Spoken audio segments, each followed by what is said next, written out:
Alright. Alright. Dito na po tayo sa galing Agham ulit. Dito tayo dumaan. Napaka-traffic.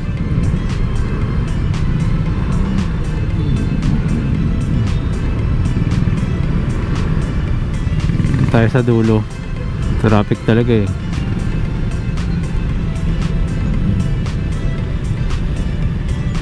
So ayan, mga ayaw magbigay.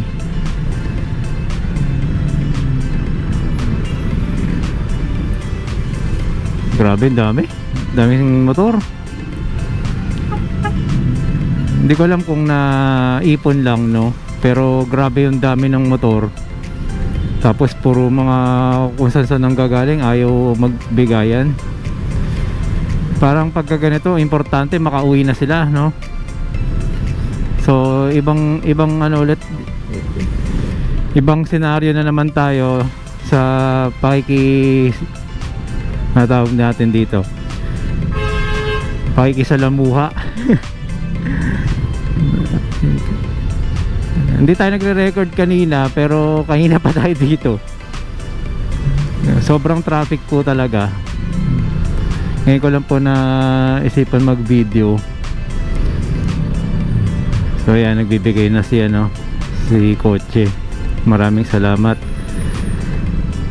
Ayan, singit-singit lang po.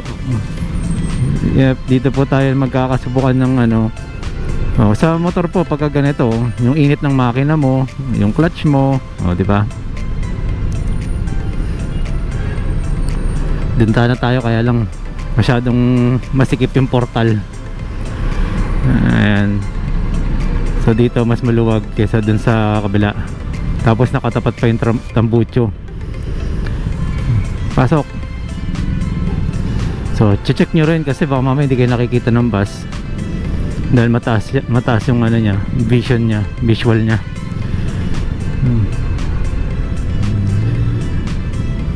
Ayan, pag kumanan tayo, Mindanao Avenue na yan. So 77 volts yung papunta. So pabalik na tayo ng Novaliches Bayan. Siyempre galing tayo EDSA, tapos tawag dito Agham or Miriam Defensor Santiago Street Road. Ayan, ganito lang po yung yung bilis ng daloy ng traffic ko. Ayan. So ayan, nabasa nyo, turn right anytime with care. So ibig sabihin po nun, kahit na naka-stop yun, naka-red, pwede po kayong lumiko, kumanan. Pero syempre, check nyo po muna kung safe ba na kumanan na kagad. Kasi syempre, meron kayong makakasalubong dun sa kabila na lumiliko naman papunta dun. So yan, sakto, kulay green na. Ayan, right lane must turn right, no? Dapat manatili daw tayo dito kung kayo ay kakanan, hindi yung diretso pala kayo, nandito kayo, so nakasagabal na kayo. So let's go. Level 1 lang muna, then level 2 na tayo. Tumakbo na tayo ng 20 speed. So sabayan natin ng konti yung mga motor.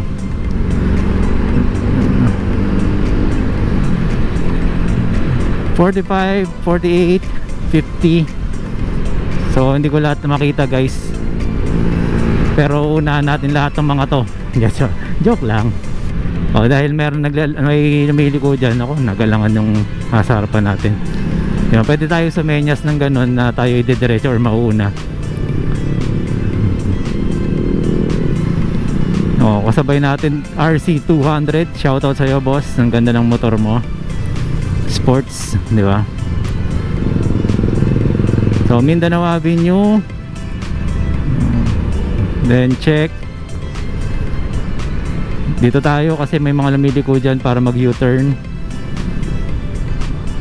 Meron sasakyan, alalay tayo. Then may malaking lubak po dyan sa gitna, kaya dito tayo sa gilid. Okay, pasok na tayo. Ayun, asphalto na pala. So matagal-tagal na tayo hindi dumadaan dito, mga 2 weeks. So 49.50. So unahan natin ang mga So dito, so guys, yung mga naadaan din dito diskarte natin dito ngayon. Ako po pwede naman po kayo, may sarili naman po kayo mga diskarte. So ako dito ako dadaan dahil talagang totally nakastop. Pero hindi ako dadaan dyan guys, di ako dadaan dyan. Respeto naman natin sa mga naglalakad, no? So bigyan naman natin ng ginhawa yung mga tumatawid or naglalakad. Pwede naman tayo dito, then gitna pa tayo, kasya. Okay, may mabilis kanina. Okay, ayan, dito may nag-u-turn dito, kaya ano din po tayo. Ayan, importante po alam nyo po yung linya. Ayan nakikita nyo po yung linya. Diyan po kasi sila dumidistansya yung mga sasakyan. Kaya meron tayong kahit papano space for our way, no?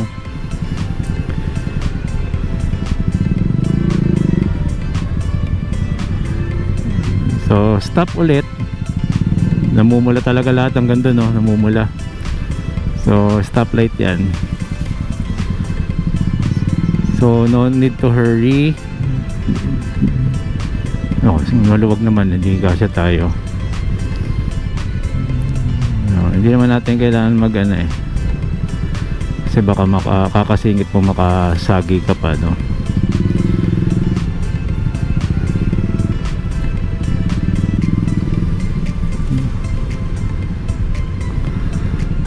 Alright, para lang tayong nagmi-maze, no?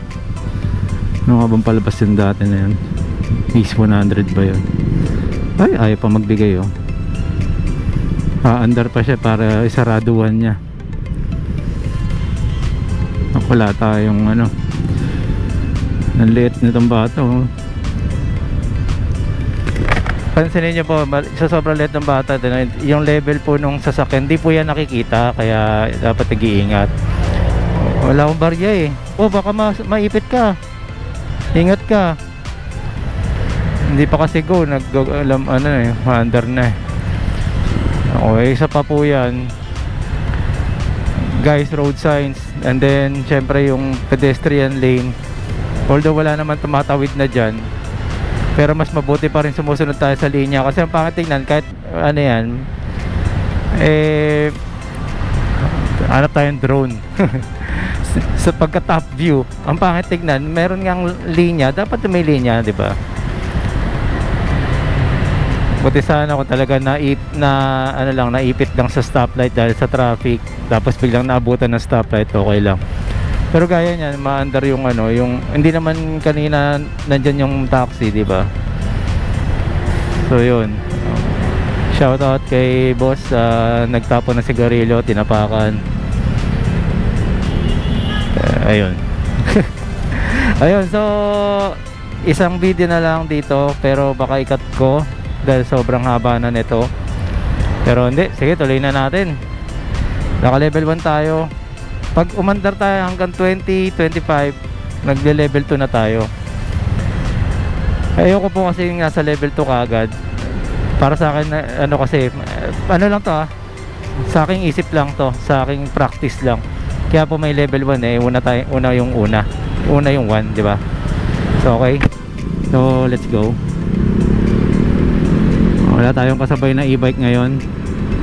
Ayan, so nag level 2 na ako kasi nasa 29 takbo natin. Ayan, umu-overtake pa, naharangan ko dahil umu-overtake din ako.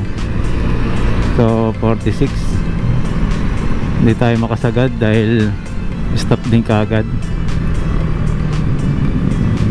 Ayan, tayo mo, nakakapag free wheel tayo. Ayun lang, minto, pamatay sunog okay. Yung Toyota Rush hindi nagra-rush. May nag-text siguro sa kanya. Mindanao Avenue again. Ayan, pakita nyo po yung battery ko, no? Observe nyo na lang po yung battery ko. Naanan natin yung mga may angkas. Blagabag. 50s, no? Mga 60 plus tong takbo natin.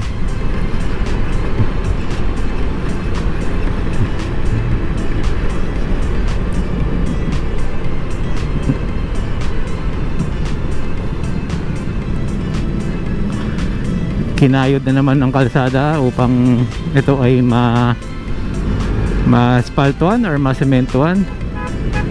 Para kumapit po yung spalto, kailangan gawin yon. Kaya lang sana mabilis lang dahil lang hirap po dumaan sa ganon. May sariling kalsada po, no? May pakaway-kaway pa yung angkas, ah. So ito pong lane na to sa mga truck, sa mga nagpagka may truck ban, dito lang po talaga sila. So dito tayo sa kabila dahil dyan may kumakanan naman at mayroong lumiliko naman papuntang Mindanao Avenue, kaya nagkakaroon ng funnel or bottleneck. Ayan, oh, di ba? Kumakanan. Pero maluwag po dito. Sayang yung momentum. Teka, unahan na natin to. Doon tayo sa kabila. Check. Okay. Huwag kayo biglang gagano kasi blind spot yon. Huwag po kayong bibigla-bigla ng liko. So malayo pa lang, check nyo kung meron nakapark, no? Alam niyo naman sa Pilipinas biglang may nagpa-park sa gilid. Testing natin. Nag number 3 tayo. Wow, grabe ang baterya natin. Naging 2 bar na lang, oh. So binalik ko na po sa 2. Umangat po ulit 75, 73. Okay, so dito na lang po muna tayo at wala na po tayong may stretchan ng takbo. Mahaba yung video, pero i-upload ko na rin tong ganito kahaba para tayo na-observe natin mismo yung takbuhan na. So again, salamat po. Iyan na po natin to. Cut.